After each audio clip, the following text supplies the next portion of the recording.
Every year we meet here before the Holocaust Remembrance Day. How bad are things today? Well, in 2009, they have been much worse than they have in 2008, which was relatively a much calmer year. It started with Operation Cast Lead in the Gaza Strip. But I must say that we here, the team that is working in the Institute, had the feeling that matters were pre-planned and pre-organized before the operation began, and that there was a certain preparedness and readiness and waiting for a signal. And the signal was the Operation Cast Lead.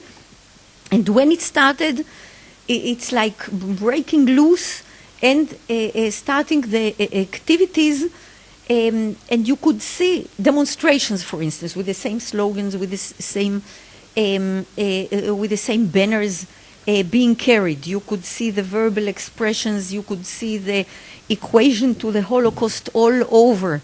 The equation of Israeli and Jews to Nazis all over, with the same tones and same anti-Semitic overtones.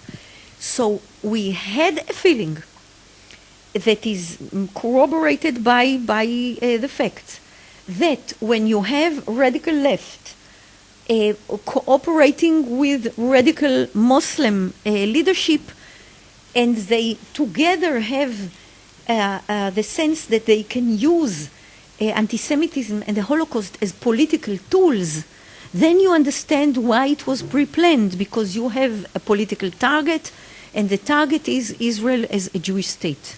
How do we deal with the fact that they're using the Holocaust, which is the peak of anti-Semitism, as a tool of anti-Semitism? Well, that's not a problem. What they're doing is equating Israelis and Jews. There is now a total blending of Jews and Israelis. And you compare them to Nazism. If you compare them to the Nazis have no right to exist. And whoever is equated with them as well does not have a right to exist. That's as simple as that. This is strong, this is clear, and this is a slogan that is a catchy one. You see it on flags being carried, and instead of the Star of David, you have the swastika inside, you have the equation all over. And it says bluntly and simply, if it is compared, the Nazis have no right to exist, you have no right to exist.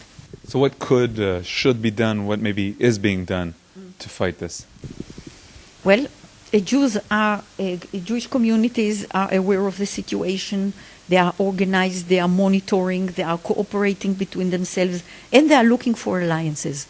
There is no way but to look for alliances in the authorities, in the local authorities that are not interested in having street riots and their citizens being hurt.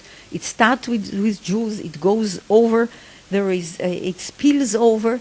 There is a clear correlation between violence against Jews and general violence against minorities, so the authorities are not interested. You could see the terrible situation of the Roma, for instance, and what Jewish communities and organizations are doing is to make society and public aware of the situation and to try to find alliances to fight it. You mentioned the radical left. This is also Jews, also Israelis. Yes, this is a very disturbing phenomena, and sometimes these are Jews on the left and Israelis or ex-Israelis on the left who are stirring boycotts and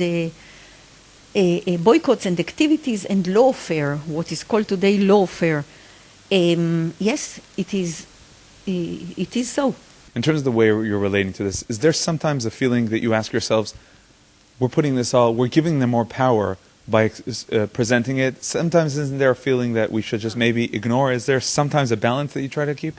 No, that was perhaps sometimes a Jewish reaction during centuries. I'm not sure that historically this is true, but that's the image.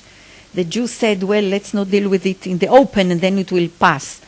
But it's not the Jewish reaction anymore. Jewish reaction is to deal with it openly, to face, to do. It won't go away if I don't look at it.